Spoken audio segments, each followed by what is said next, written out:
He clearly got a 55% in a class, which is an F. Right under that, the teacher had changed it to a D minus. My kiddo fell asleep in class, the school closed, and a custodian found him 5.5 hours later. Why are we passing these kids grade after grade, year after year, when they can't do the basics? That doesn't make sense to me. Are you interested in innovative education and diversity in school models? Do you see a need for something different to bring about a reformation in our current education system? If so, then you've come to the right place. Join us as we discuss what's trending with unconventional learning models, including microschools, homeschool co-ops, creative learning centers, hybrid school models, and so much more. I am your host, Delina Wallace, president and founder of Wichita Innovative Schools and Educators, also known as WISE. This podcast, WISE and Otherwise, explores what our local hub of education entrepreneurs are doing in Wichita. We will also explore and offer brief introductions to the many local and national organizations that support innovation and education. Welcome to WISE and Otherwise. Hello, and welcome to another episode of Wise and Otherwise. I have with me today Stephanie Dulin. She is an art teacher at Freedom Learning Academy in the Overland Park area. Stephanie, thanks for being with us today. Thank you. It's an honor. I appreciate it.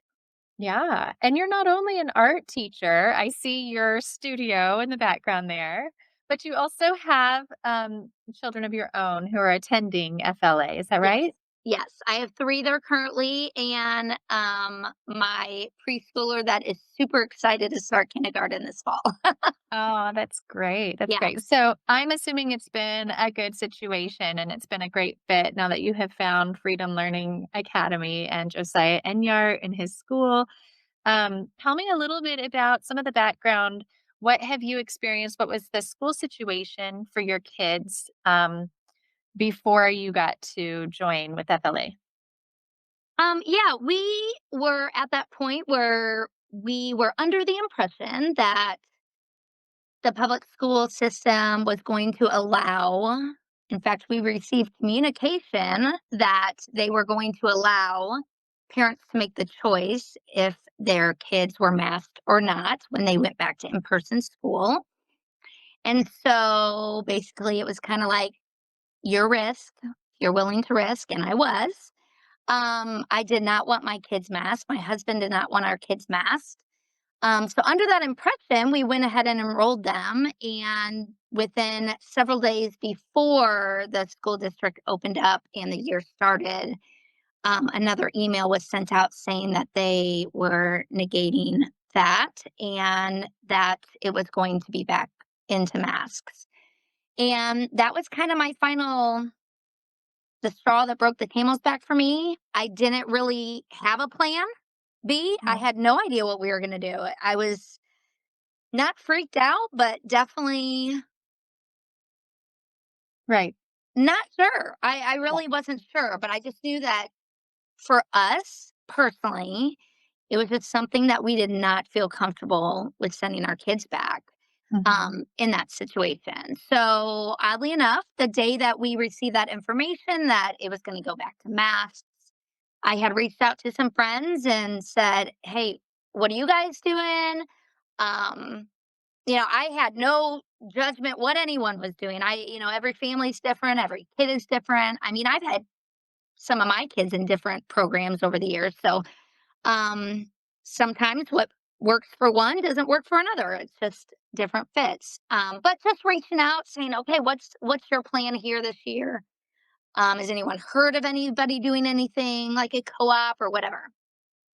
I knew, even though I teach art, teaching my kids all day was probably not going to be the best scenario. So I definitely wanted some help with that.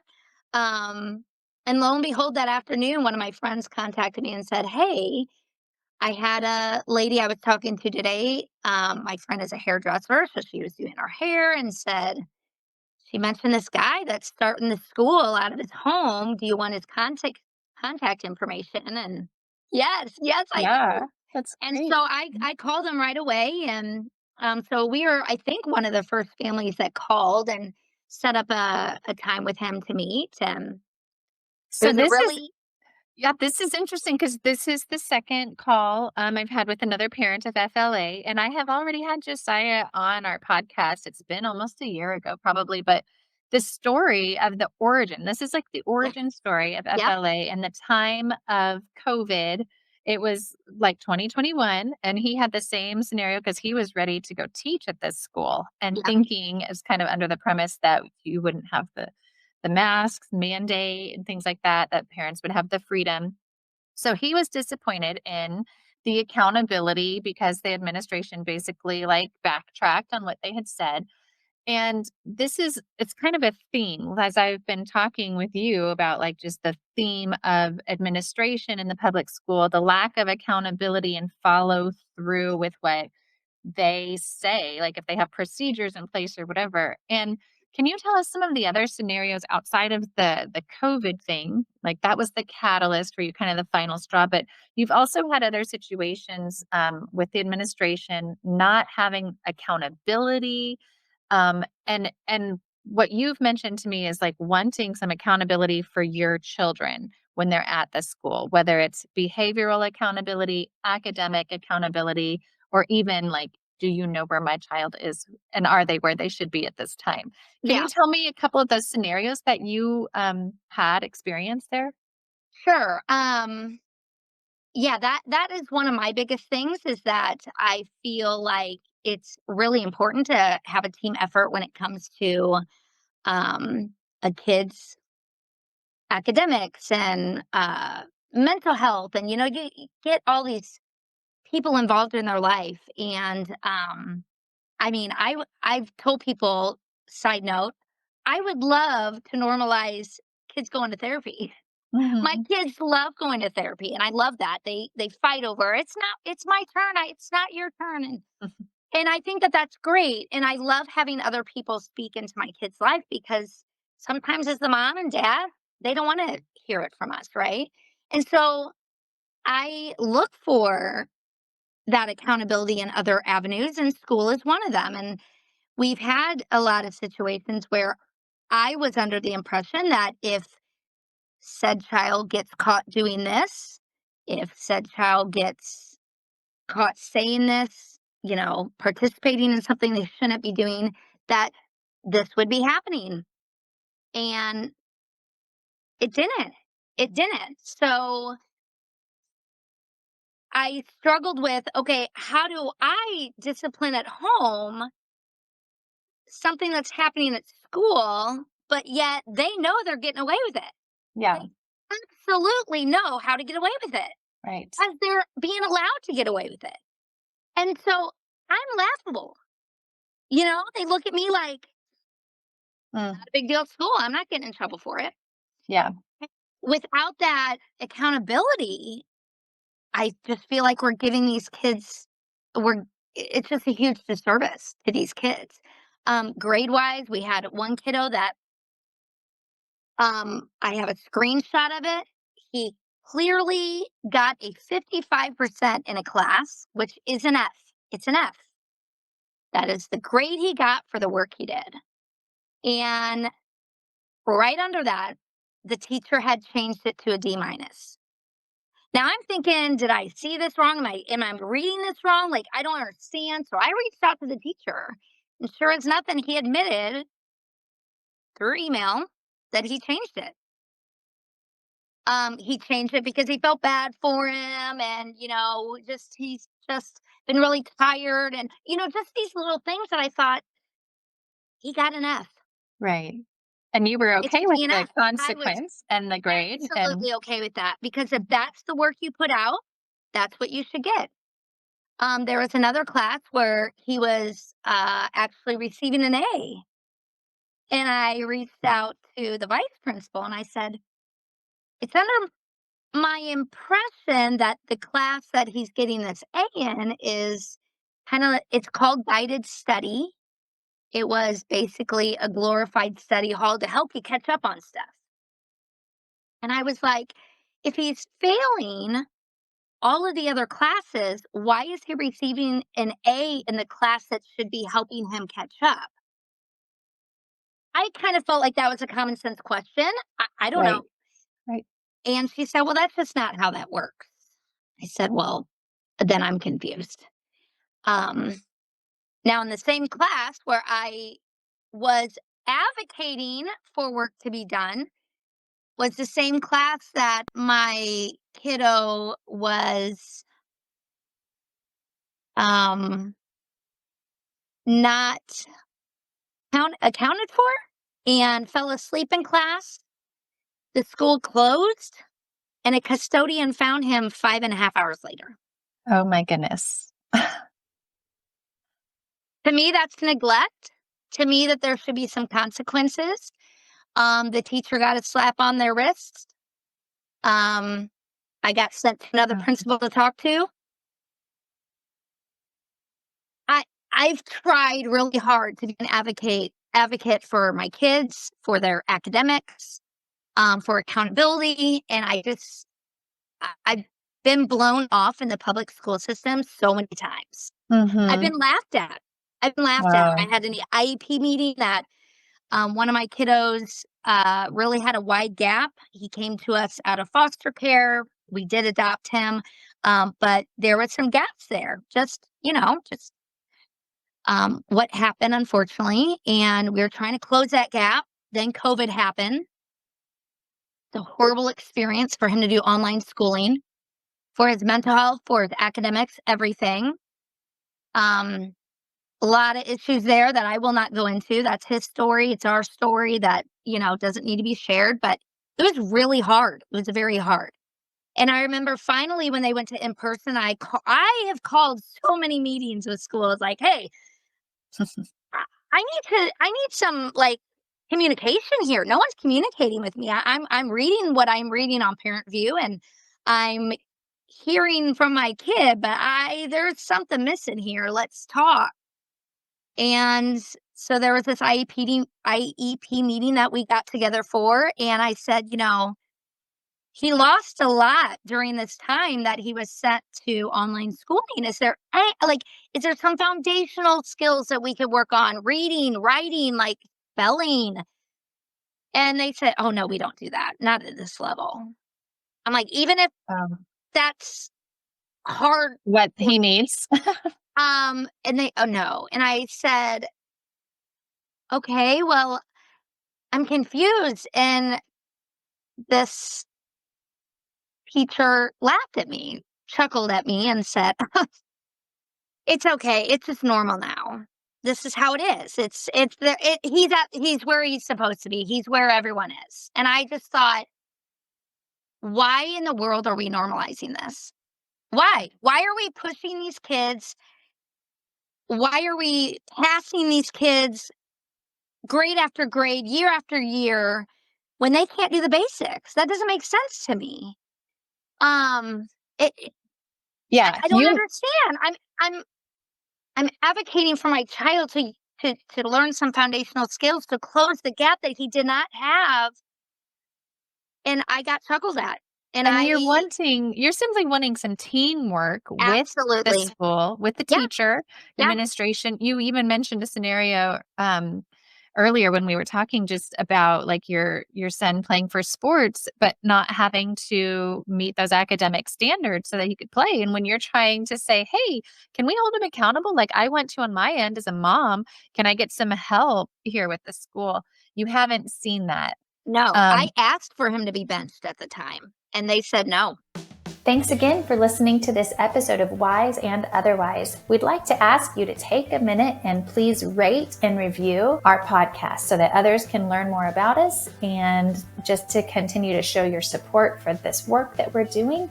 It would mean so much. So please, if you're on Spotify or Apple or YouTube, take a minute and give us a good review. So you've given like some good scenarios of what the situation was like. There was no academic accountability or behavioral accountability, or like even, where is my son? Is he where he should be? Well, no, because he's asleep in the classroom. And for, like you said, 5.5 hours later, he's found by a custodian. Like, that's not acceptable. That's No, not okay. I can't even wrap my head around those scenarios. and it But was blown off. It was blown off, and I'm not, yeah, I'm not gonna. barge into the administration. I'm not too happy, but something could have been done. I mean, Well, I let's could talk have, if about it would have been someone else, something else might have happened, right. you know? Let's Um, talk about how you took matters into your own hands, essentially. You pulled your kids and you found this other scenario or situation. So you have kids that were in public school at one time. Now they're not. You have them in this other environment. And Josiah, he also took matters into his own hand as a teacher. And now he's a school founder. And so you see these other families who have said, no, thank you. Like, we don't like what was happening and we found something else. Can you help us see what the difference is? Like, I like to look at this as like a before and after. So the scenario now with FLA, tell me about the accountability and the teamwork that you see amongst teachers and parents and students working together and the accountability that's there. well, the communication and the relationship is everything. I mean, I have great communication and relationships with my kids' teachers now.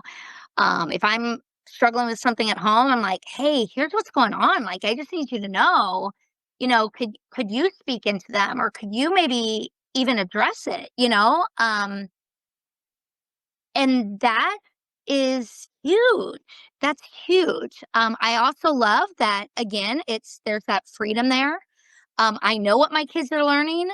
I can walk into school at any time. I mean, we have locked doors, don't get me wrong. There's safety measures in place. But if I want to come sit in my kids' class, I can.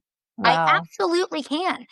Um, we have Friday field trips. We have field trips every single week. They're in the community. They are always outside for recess. They have so much more recess. I mean, I may offend someone when I say there's a lot of fluff that happens in the public school district. And I even have friends that are teachers in the public school district that would account for that, that would validate that there's a lot that maybe, we just kind of cushion a little bit. And to give these kids that freedom to play and to um, you know, exercise, and it's just so good for their mental health. It's good for their physical health. They get the breaks when they need it. They get the foundations. They get the academics. And you feel like you're able to talk with and have answers from the administration and teachers, and you feel like they're on your side, they're And on the team absolute working absolute together. accountability, because I did have an issue with one of my kids at the school, and he got suspended Mhm. for a day or two, and that's just what happened. But I they was didn't fine with sweep it. it under I the was rug, glad. or I was yeah, glad that it was addressed. I was yeah. glad there was a consequence. I was glad that because it was within school, that it was a school issue, but yet, it wasn't sending him home and saying, "You deal with it," like, "No, it happened here. Let's there's a consequence here." Mhm. Um, I had mentioned that there was one time where the principal had called me on one of my older boys and just said, "Come pick him up." Why? What, can you give me more? Like, what's going on? He's like, "I'm just done with him." Okay, well, I get that. I mean, Mhm. there's many days and moments I have that I feel and say the same thing, but give me some context here. Why am I picking up from school at 11:30 in the morning? And he said that there were some behavioral issues and he just couldn't deal with it right then. And I said, "Well, have you called in the SRO? Like, is the SRO involved?" And that's this resource security officer. I think that's what the acronym is for.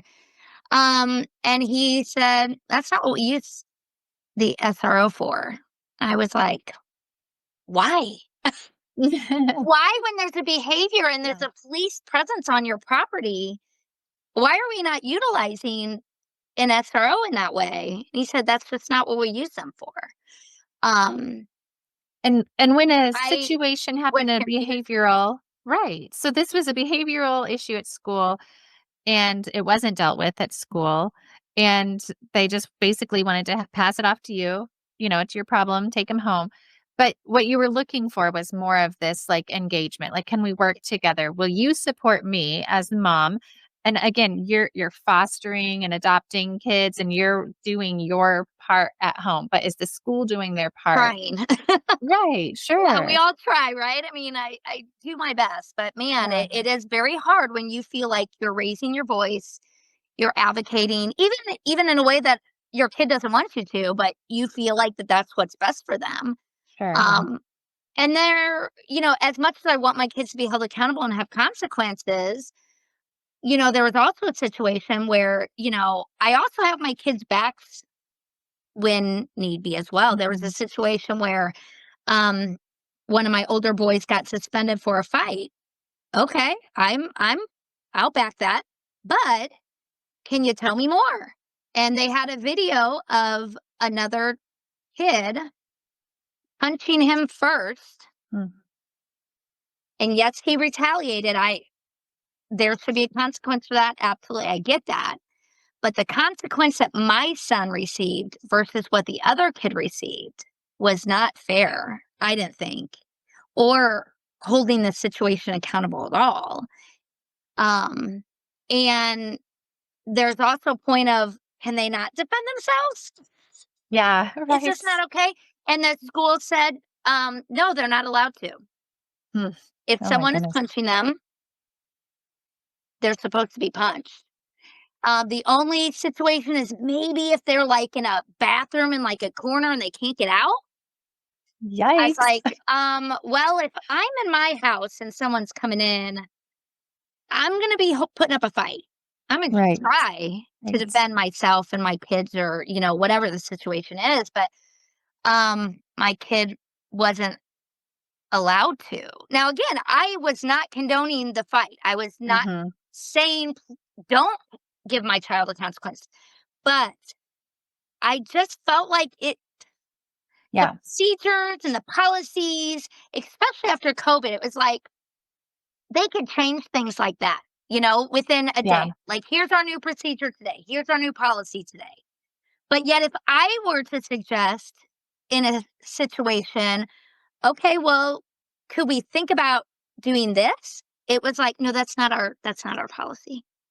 I So, okay, Stephanie, you have had some definite experience there and just various scenarios and things. What would you say to other parents who might be listening and who feel like, well, maybe I haven't had this exact situation happen with my child, but I've had other situations that I'm concerned about that are unsettling to me and I'm not comfortable with.